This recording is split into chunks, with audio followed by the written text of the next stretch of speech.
Assalomu alaykum hurmatli radio anglag'uvchilar. Adabiy anglatish programmamizni anglashinglarni qarshi olamiz. Bugungi programmamizda yozuvchi Abdurahmon Qahhorning Xinjiang xalq nashriyati tarafidan nashr qilingan Eli Dolqunlari nomli 2 qismliq tarixiy romanining 1-qismining davomini anglatamiz. Ajab bir zamon bo'ldi, olam chirgilay deydi. Yurakdagi zardob suv qonga o'rilay deydi. Bu nima degan zo'rliq? Osh dedi badok, mol dedi badok, berdi dedi badok. Endi qizimizni so'ramdikan. Qarindoshlarımızın turmudagi azoblarini, beajal o'limlarini angladim-ku. Shularni ko'rib turib uyga solinib o'ltirsam qanday chidayman? Senmi qanday chidaysan, apa? Bu bizning beshimizga tushayotgan ko'pat emas. Yuzlab, minglab oilalarning beshiga tushayotgan ko'pat. Hukumat buning qaysi birini hal qilgan? Necha million muntazam armiyasi, zamonaviy qurol yarog'lari bor hukumat. Bu ishga qarab turamdi. Bir necha o'g'rining parakandichligiga kuchi yetmasmi? Bugun harambog'ni cho'qim olamiz. Bugun shuning bilan Gomindan qo'shinlarining g'o'jiligi eng og'ir qismlari taltik tugaydi. Sizlarga qalbi yor bo'lsin. Dushmaninglar yer bilan yakson bo'lsin.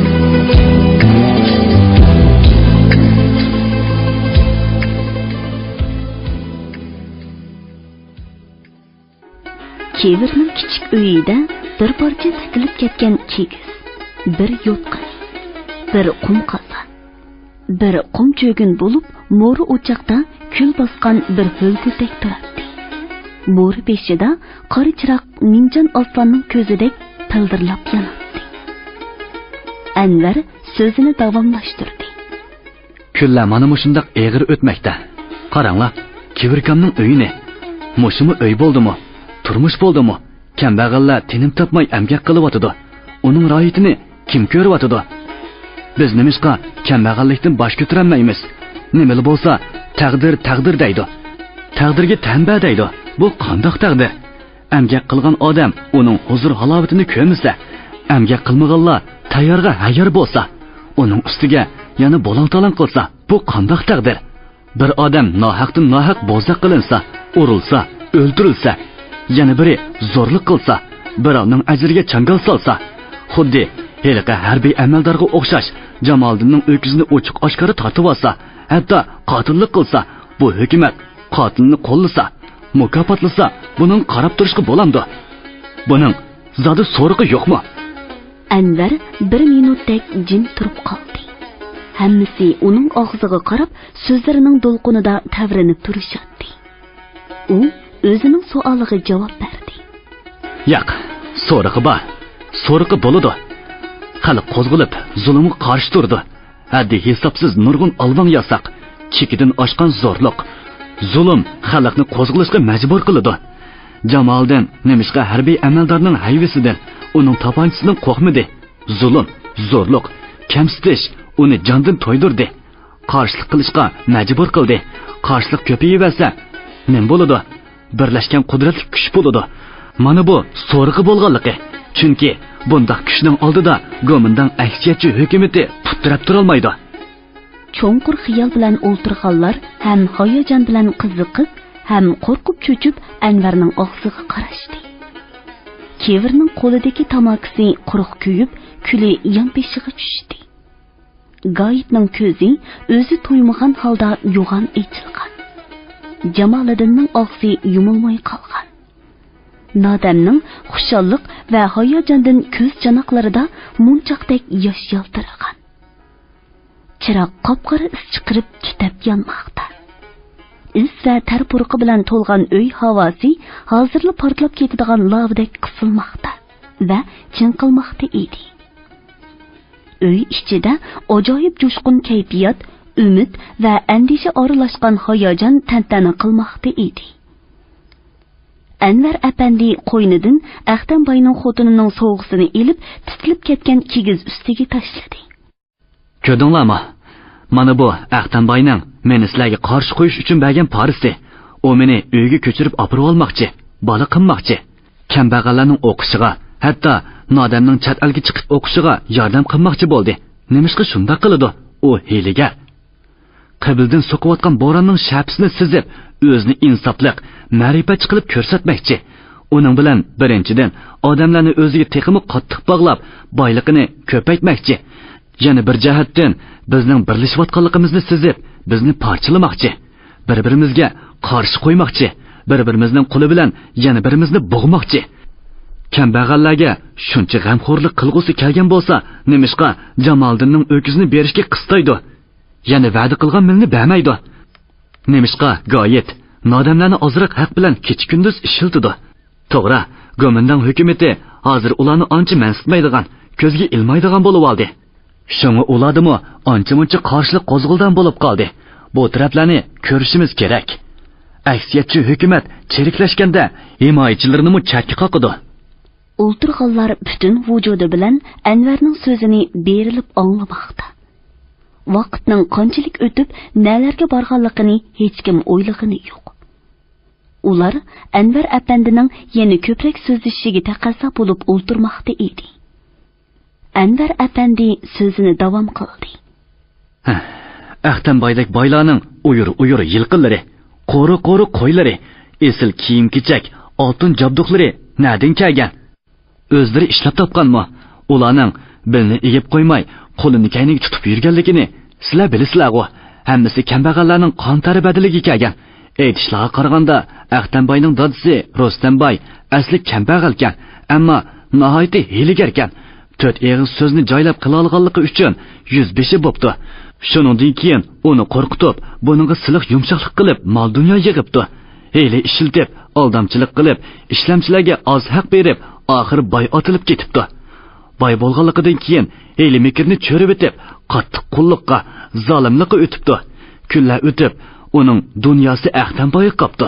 Ahtamboy oila egiligini qo'lga olgandan keyin hiyla mekr, aldamchilik qilish, torpaqni chimdib o'ltirish yo'liga mangdi. Ishlamchilarni yog'limi gaplar bilan ko'p ishlatib, oz haq berib ishlatdi. Misoli, Goyit akamni olaylik. Gap yo'q, 2 kunlikchining ishini qiladi. Bozordagi kunlikchilar kuniga 3 tanga oladi. Goyit kunlikchi 5 ning ishini qiladi o'danga apandim. Dedi Kevir kulib qo'yib. Bug'doy o'rsa kuniga 5 xo'dan, chalg'i chapsa 6 putdan chapadi.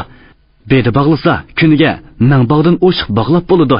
Tog'ar ko'tirishchi 10 putliq tog'arni dam olmasdan hukumat singining yuqoriga ko'tirib ochiqidi.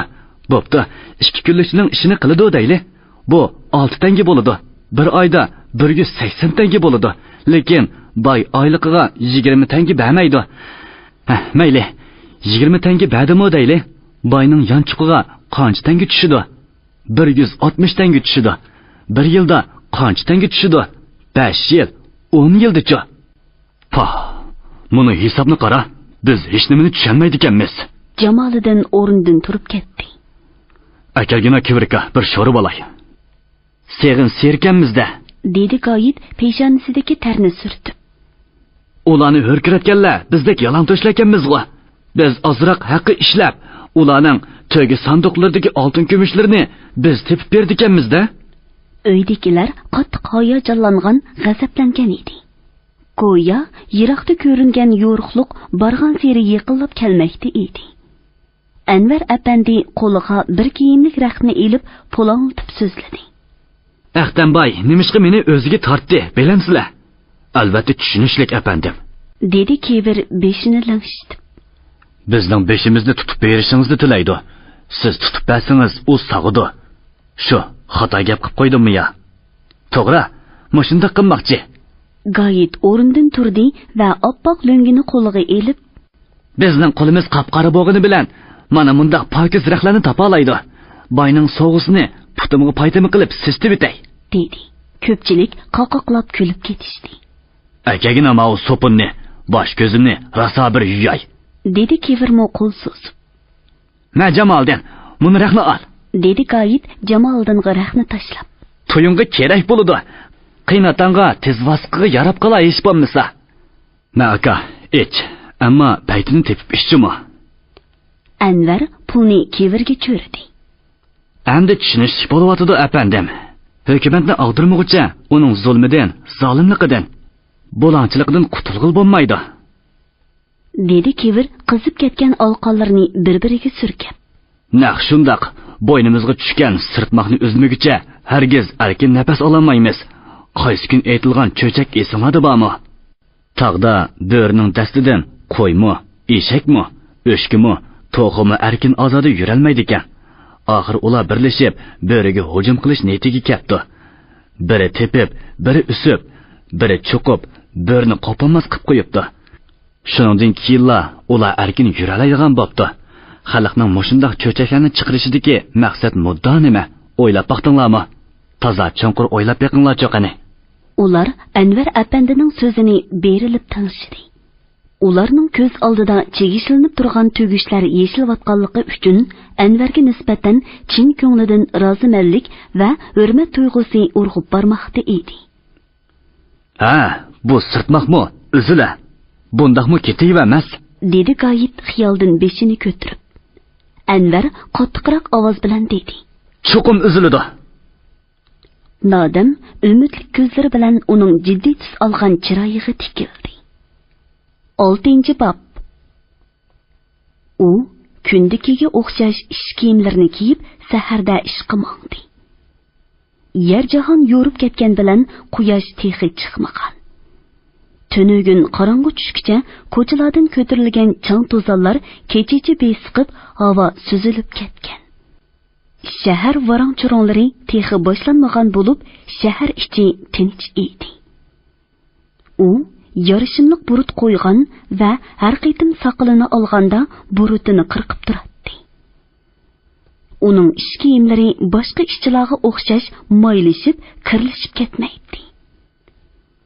Pokiz ishlaydi va ish kiyimlarini pat-pat yuvib turadi. U uzundan uzun egiz kumlash tomni bo'ylab eg'ir qadam bilan zavod darvozasiga qarab ketyotdi. Biroq uni yo'lning chetida yuz berayotgan munu bir ish to'xtatib qo'ydi. "Nim bo'ldi, uka? Qo'rimimsiz, bog'dan olma ekilib olsam, muni soqchi to'xta, bu yoqqa kel dedi. Oldiga kelsam, olmamning sarxillaridan 7-8 ni ilib olib, pulni bermay zo'rlik qilyotdi." dedi chiroyida qon qolmagan 14-15 yoshlar chamisidagi bola. Uning yenida ikki sevat olma bo'lib, bola apkashni tutqanicha soqchiga g'azabli ko'zlarini tikib turadi. Soqchi bolaning so'zlariga pisand qilmay, hadab yo'g'on bir olmani varsildatib yevatadi. "Ko'rdingizmi aka, mushundaq zo'rlik qilsa bo'lamdi?" Bolaning yongan ko'zlarida yelinish, yolvurish, o'ziga yordam tilash, shundaqla yig'lab yetadigandek ruhiy holat aks etmoqda edi. Ishchi kiyimli kishi soqchiga bir nima deydiguncha, soqchi uningga qo'llarini shiltib go'laydi. "Sen yo'lingga mengayba, aralashma." U hech ish bo'lmagandek ikkinchi olmani maydasiga surkab qo'yib ig'iz soldi. "Arzigidekmi pul emaskan, soqchi apandi?" dedi u past ham siliq un bilan. "Ha, berib bersangiz bo'pti ekan." "Yo'qol ko'zimdan. Sana salochilikni kim qo'ydi?" Soqchi uning oldiga devaylab keldi. U uning qo'pol ham ohonatlik so'zlariga e'tibormi qilmay baqqal bolaga qaradi. "Ha, bo'ldi uka, yo'lingga mang. 5-6 tal olmaga o'lmaysan." Devidi baqqal bola uningga "Beka olmalarimning bosh burnini uningga yigizib qo'yamdim", dedi jili bo'lib. "Ha, bo'ldi kat ukam. Bekayli harom tayoq yeyamma. Gapnanglar, mana." Baqqal bola sevatlariga apkishini o'tkazib, xo'dingishib, ochiqida sevatlarni davolg'utib yurib ketdi. Ishchi kiyimli kishi boshqa gap qilmay, xotirjam olma yeyotgan soqchining yonqiga kelishtirib bir mush soldi. Soqchi tuyuqsiz berilgan kuchlik zarbidan orqasiga tiringida uchib ketdi. U mundaq bo'lar deb qilchi o'ylamagan. Hozirgacha mundaq zo'rliqlari untinsiz davomlashib kelgan edi. Lekin ishchi kiyimlik odam bir mush bilan to'xtab qolmadi. Ko'zlari yerim echilib, o'ngsiga yotgan soqchining osh beqiniga 2-3 ni tepib vatda hech ish bo'lmagandek yo'liga ravon bo'ldi. Soqchi ishchi qorong'ulashib ketdimi yoki tayoq qattiq tegdimi, ish qilib, ho'sizlanib, so'noyilib yetib qoldi. Sariq qon rangiga kirganda quyosh tog'lar ustidan ko'tarilib chiqdi. Qizg'uch, qiyniq holran quyosh sho'lisi dal daraxtlarning uchilarida o'ynamoqda. uning ara-aralarida qushqochlar vechirilishib, shahar varong-churonglarning boshlanganligidan derak bermoqda. Ishchilar gudukdan burun zavodga yetib kelib, har qaysi sexlarga kirib bo'lish kerak. Ular orqama-orqa kelib, darvozada turgan saqchiga ishchilik kenishkisini ko'rsatib, zavod ichiga kirmoqda. Oldirishib kelguchilar borgan seri ko'paymoqda. Gudukdan keyin qolgan ishchilar hargiz zavodga kirgizilmaydi. Shuning bilan uning bir kunlik ish haqqi berilmaydi. Bu zavod bino bo'lgandan tortib hozirgacha davomlashib kelayotgan tuzum. Xiloflik qilguvchilar kechirilmaydi. U temir darvoza oldiga kelib, darvozavanga kenishkisini ko'rsatib kirib ketdi. U kirib 10-20 qadam mangmayla guduk chelinib qoldi. Zavod ichida yung, teri oshlagan seriq suv va teridan chiqqan go'sht qoldiqlari biqsib turadi. Bu sesiqchilikqa zavoddagi ishchi xizmatchilar ko'nib ketgan bilan zavod oldidan o'tgan har qanday odam eg'iz burnini etadi. Yeli ko'chada bo'lib o'tgan ish uning esida turibdi. Biroq uning chiroyida na qo'rqish, na andisha ansizlik alomatlari ko'rinmaydi. Endi u zo'rlik qilishga petinolmaydi. Ang bo'lmaganda himoya qildiganlarning chiqib qoldiganligini o'ylab qoladi, deb o'ylamoqda edi u. U sex ishchiga yetib berishiga kaynidan biri chaqirib qoldi. Zayniddin ishtik kayniga burilib, zavodning pokinik buxgalteri Hasanjonni ko'rdida to'xtadi. Seni xo'jayin yordamchi masterlik darajasiga ko'taribdi deb anglayman-ku. U kulimsirab gap qilayotganda qilgan bilan chiroyida qandoqdir mansitmaslik ta'ni ifodalanib turadi. Shundoq o'xshaydi. Zayniddin eransizlik bilan javob berdi-da, mengishqa tamshaldi. Bosh texnikdan yaxshi o'rgan, masterlik asta-asta sana qoldiga o'xshaydi, dedi Hasanjon buxgalteri yetib kelib. Zayniddin un chiqmay sexga kirib ketdi. Ammo heliqi toyiq yeb ho'slanib qolgan saqchi 15-20 minut o'likdak yetib hoshiga kelib qoldi. O'rnidan osta turib, kiyim-kechaklarni qiqishtirib, uyoq-buyoqqa qaradi. Olmichimu o'zini tuyuqsiz urib etgan odamni ko'rinmaydi. Meni urishga petingan qanchalik nimadi u? Uni topmay qo'ymayman. Kiyim-kechaklarga qaraganda ishchida qiladi, deb o'yladi u ochiqida saproyi o'rlab. Chuqum, buni zavodning ishchisi bo'lsa kerak. Uning ko'kirib ketgan o'ng qopiqi va ichining qayerdir bir yerlari zingildab og'rib turadi. Og'riq o'ch elish istikini qo'zg'ab, uni har ko'yga salmoqda edi. Shu oraliqda aloygan ko'zlari nerida ikki sevatni apkesh bilan ko'tirib ketayotgan bir odamga tushdi. Ana, hiliqi olmichi, yiroqqa ketmabdi. U uni biladi. Bilmasa bo'lishamdi. U shundoq o'yladi-da, og'riqini unutib, shu yoqqa qarab yugurdi. Berib qarasa, u hiliqi olmichi bola bo'lmay, cho'ng yoshlik odam ekan. U yerdan yenib zavodga qarab yugurgandek tez mangdi. Zavod ichiga kirib, chekchaygan ko'zlari bilan uyoq-bu yoqqa qaradi. U nega berishni, qaysi bo'lim ishxonalarga kirishni bilmay turib qoldi. Qattiq so'qiyotgan yuragi uning nega bo'lsa-mu tezroq qadam tashlashini undab turadi. Oxir u uzun ketgan ishxona binosiga kirdi-da, soldagi nurg'un eshiklarning biriga kirdi. Bu buxgalter Hasanjonning ishxonasi edi.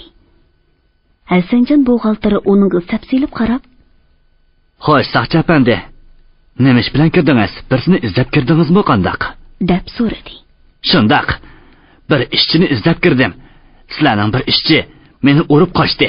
U ko'kargan yerini ko'rsatdi. "Qochon? Elroqda, teg'i yerim soatmi bo'lmadi. Nima ish qildi? Bilmayman. Bu qandoq gap? Sababsiz urdimi? Mundaq gap, bir olmichidan olma elib, endi pulni berib o'tay deb tursam, tuyuqsizlar ishchi kiyimini kiygan biri urib o'tdi. Bo'lmasa, men uningdan tayoq yeydigan odam emas edim. Tuyuqsizlar. Tova, bekor, nemishqa sizni urgandi. Men hayron qilyapman. Nemishqa urganligini Uni tepib ko'rsatib qo'ymoqchiman. Ham topmay qo'ymayman. Uni tunimsiz. Ko'rsam tuniyman. Bizni nima qil deysiz? İşçilarning hammasini tezlik bilan hoyliga yig'ing. Uni ko'rsamla jazman tuniyman. Chapsam bo'lang.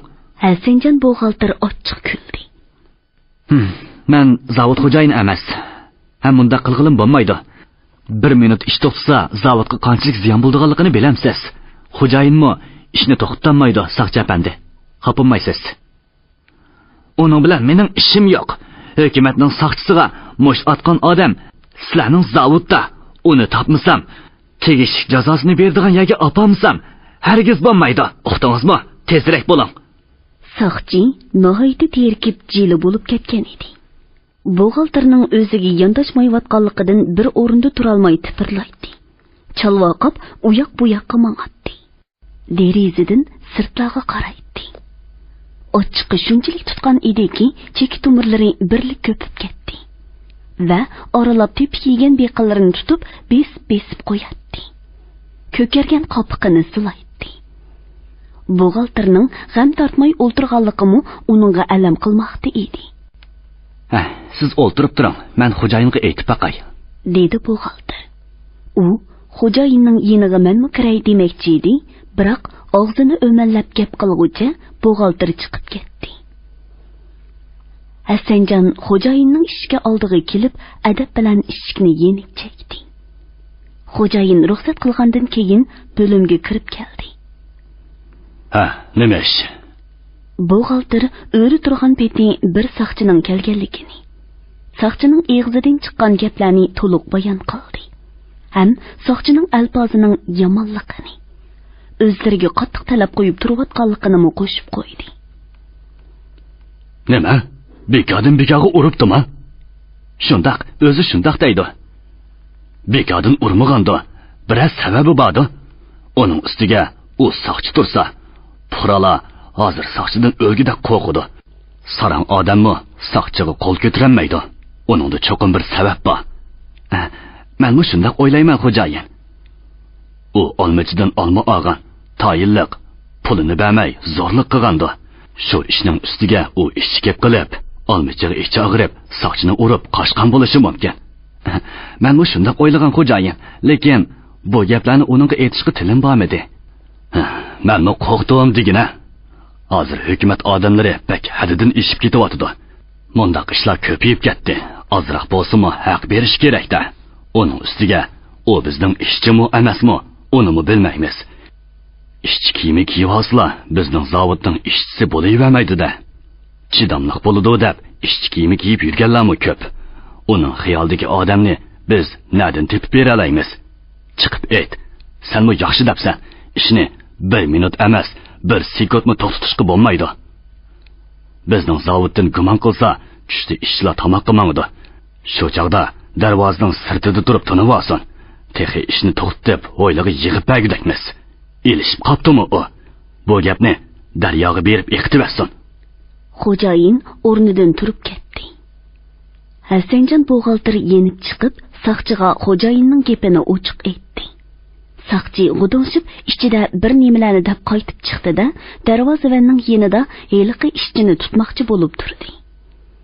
U yenidan tamaki chiqarib, uni tutashtirib chekib o'ltirdi. Tush bo'lay deb qolganda, qora ko'k sarjidan kostyum burulka kiyib, bo'yniga tegi kulrang Keşnava yolluk galistuk asqan xo'jayin qizil gilam selingan yo'lanchiklik xodikda o'ltirib, zavod ichidan chiqib keldi. Temir darvozaning qanotlari uluq echib etildi. Xo'jayin xodikning yo'lanchikiga yo'langan peti darvoza tövida o'ltirgan saqchiga qarabmi qo'ymay chiqib ketdi. Saqchi uningdan aymangan bo'lsa-mu, lekin kaynidan ko'zlarini olaytib qarab qoldi. Hayal qilmay guduk chelindi. Ishchilar oldirash siq-siqlardan chiqib kelishdi. Ishchilar qaytadigan chaqda-mu darvoza uluq echib etilmaydi. Yerib charchagan ishchilar darvozadan qistilishib chiqmoqda edi. Darvozaning uluq echib etilmagani saqchining ko'nglidagidek ish bo'ldi. U ko'zlarini yo'g'on echib chiqayotgan har bir ishchiga sapsilib qaraydi. lekin uningga tonish heliqi chiray ko'rinmaydi. Saqchi uni hozirla tutib olaman degan umidda darvozadan chiqqanlarning tugab qolganligini to'ymay qoldi. U o'ngsili o'sgan holda uyoq bu yoqqa qarab qoldi. Uning ko'zlaridan birda g'azab, birda ma'yuslik ifodalanib turadi. U uni qandoqmi ko'rmay qolgandi? Lekin Zayniddin ishdan tushibla zavodning kayinidagi bog' temidan ortilib tushib, allaqachon uyiga ketgan edi. Guduk chelinish bilan sex-sexlarda yana ish boshlanib ketdi. Bu cho'ng sexda intayin yo'g'on, qo'rsaqliq, chambarlangan 10 dona to'ng bor. Har bir to'ngga 50-60 tera va 100 chelakka yaqin suv sig'idi. Suv to'ngining yanida haq qochilangan uy bo'lib, u uydan o'tgandan keyin teri qiradigan sex bor. Bu sexdagi ishchilar har qachon haq suyiga melinib ishlaydi. Bu yerda helidan heli haq purqirab to'zib turadi va dimoqlarga urilib ishliguvchilarni qoqildirib yetadi.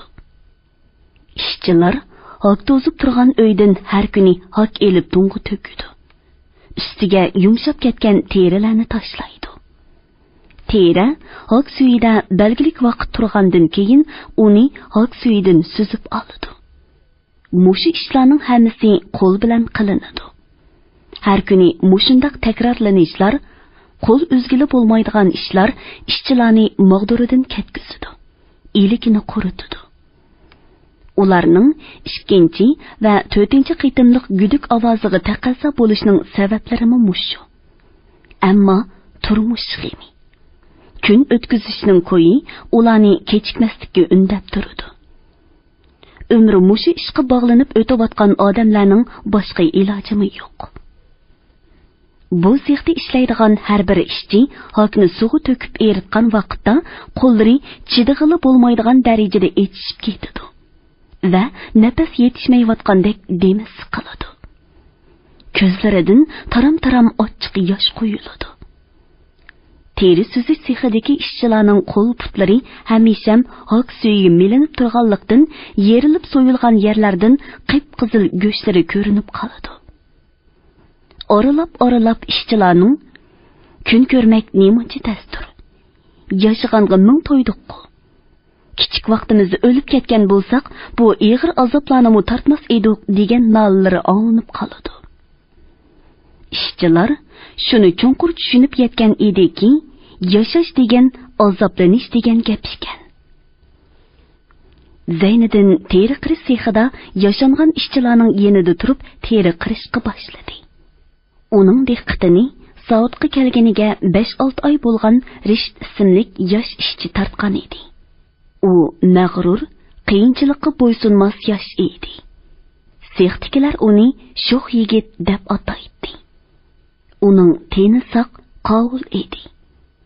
Hozirmi u shuncha jafoliq ishni o'ylabmi qo'ymay, qurg'uyum naqshisini g'ingshib aytib ishlayotdi.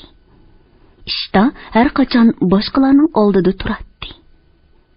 Zavodning har bir saymon materiallariga o'zining mulkidek ko'yinadi. Uning zavod mulkiga shunchalik ko'yinib ketishlariga boshqalar hayron qoladi. U bu zavodga kelmasdan burun boshqa bir teri zavodda ishlab, ishning yo'lini obdan egilab qolgan edi. Shunlashqimi ishning unumi yaxshi edi. Zavod boshliqlari uni maqtab eg'zidan tushirmaydi. Uning bir qiziq mijozi bor edi. Xafa bo'lib qolsa yoki ko'ngliga yoqmagan biror ish bo'lsa, har qanday odamga, hatto qopqi yomon buxgalterg'imu qattiq gaplarni qilishdan yonmaydi. Texi xo'jaying'imu yomon gaplarni qilishga jur'at qila oladi. Gap to'shiydiganlar uning yomon gaplarini xo'jayinga yetkazib qo'ysa, xo'jayin "Bo'pti, u qaram narsa, qaram kuchi bor. Ishning unumi yaxshi, qo'lidan ish keladi. Bizga xeli ko'p foyda yetkazib turibdi. Eshakning go'shi harom bo'lgan bilan kuchi halol emasmi?" deb kulib qo'yadi. U rasululloh jon ko'ydirib ko'p ishlaydi, halol ishlaydi. Ammo yashangan ishchilar uningdan doim ansiraydi. "Hey, mushu bola bir kuni o'ziga bir balo tepib olmasa bo'ladi-ku, deydi. Bu ansirashlardan uning parvoyi palak edi. Ukam, siz endi yordamchi master bo'psiz. Nemishqa yana teri qirdigan pichoqni ko'tarib yursiz? Sex ishxonasiga chiqib o'tiring, dedi bir yashangan ishchi Zayniddinga qarab kuyimchanlik bilan. Yana bir ishchi mundaq dedi. Bo'limga chiqib o'tiravering. Biroq bizni unutib qolmang, ha? Zayniddin kuldi. Hargiz unutib qolmayman. Qayerda bo'lsam-mo, sizlarning manfaatinglarni deyman. Bu mening chin so'zim, rost. Sextiki ishchilarning hammasi degudek Zayniddinga tikildi. Ularning mo'ldirlagan ko'zlarida umid uchqunlari chaqnaydi. Ishchilar bir-biriga kuyinishi, bir-birining manfaatini o'ylashi kerak. Shunimi qilolmasa, umrning nima ma'nosi qoladi? Rost deyman, men qayerda bo'lmay, xayolim sizlarda, dedi Zayniddin qo'lidagi terini qirib etib. Uning olqini ustidagi bo'rtib chiqqan ko'p-ko'p tomirlari chinqilib ketgan edi. Uning ish qilib etib, ishidan ko'zini uzmay qilgan so'zi, boshqalarning tantanalik yig'inlarda so'zlagan so'zidan sap, samimiy, rost edi. Ishchilarning gapini qiladigan, yig'sini yig'laydigan Zayniddinni xo'jayin qanday qilib yordamchi masterlikka tanlab qoldi. Uning ishchilarga ko'yinadigan, manfaatini o'ylaydiganligini u bilmamdi ya. Undaq emas, biladi, obdan biladi. Biroq zavodning bosh masteri bu yerdan ketmaydi. Uning o'rniga bir bosh master bo'lmasa bo'lmaydi. Ishchilarning orasida uningdan boshqa muvofiq odam yo'q edi. Zayniddinning qo'lidan ish keladi.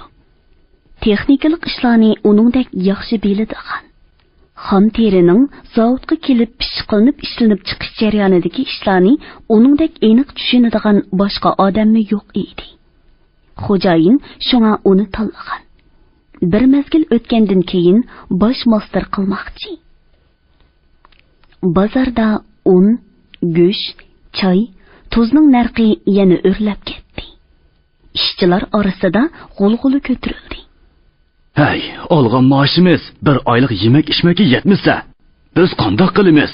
Mushimi kun ilish bo'ldimi endi?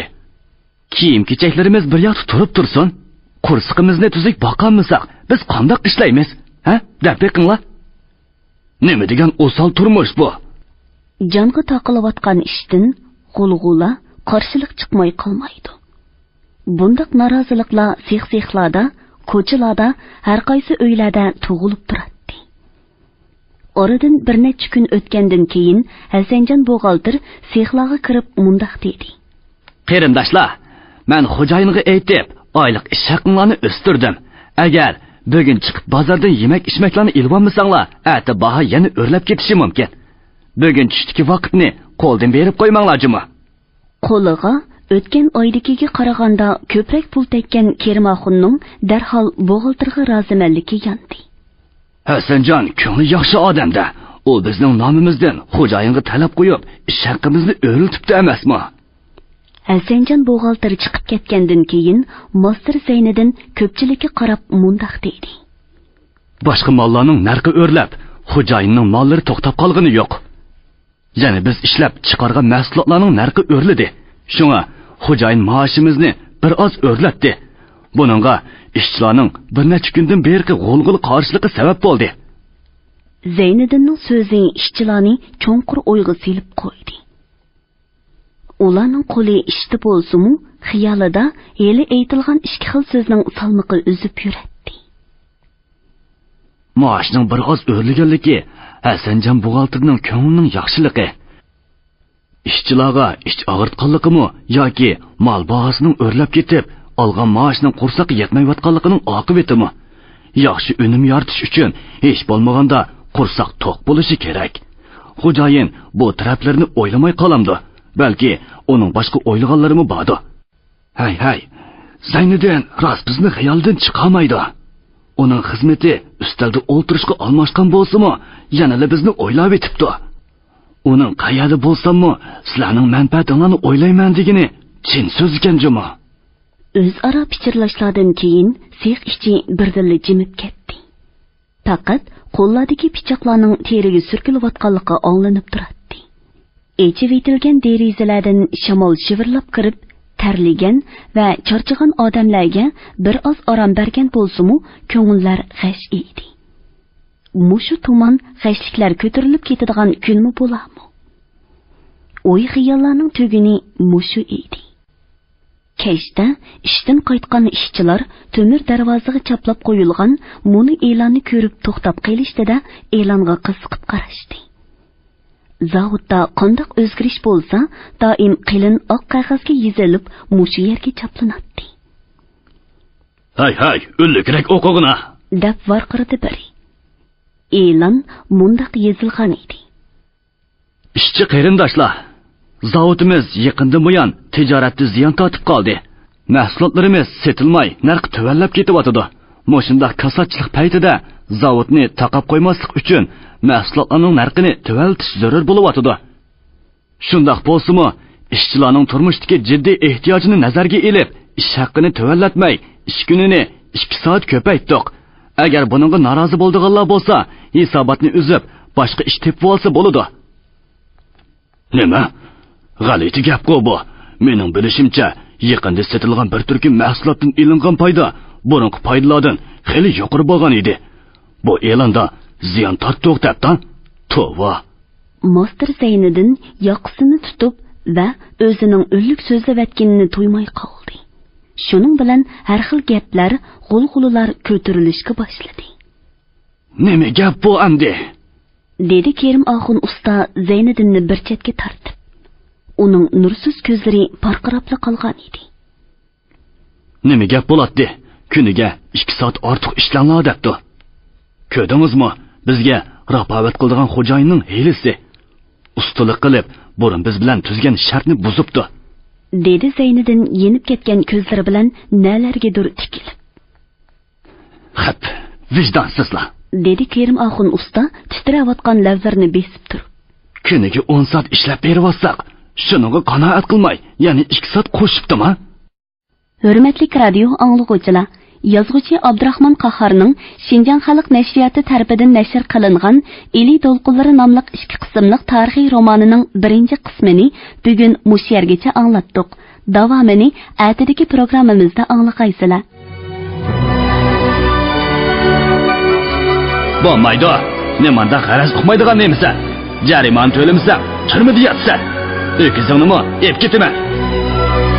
Birinchi, ishchilarni ishdan bo'shatish ma'ni qilindi.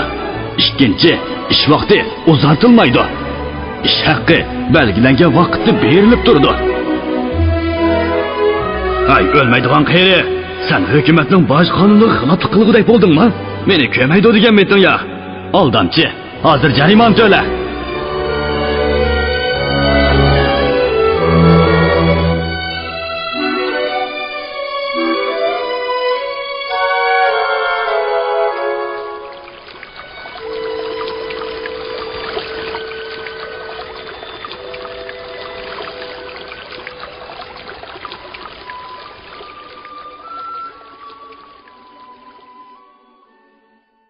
Bugungi programmamizning diktorlari Mahira Abdurashid, Shuhrat Abdurahmon, ovoz texniklar Po'lat Tursun, Tahir Yasin, mas'ul muharrir Ilhom Mahmud, Abdurasul Abdurahim, bosh nazoratchi Gulbahor G'upur.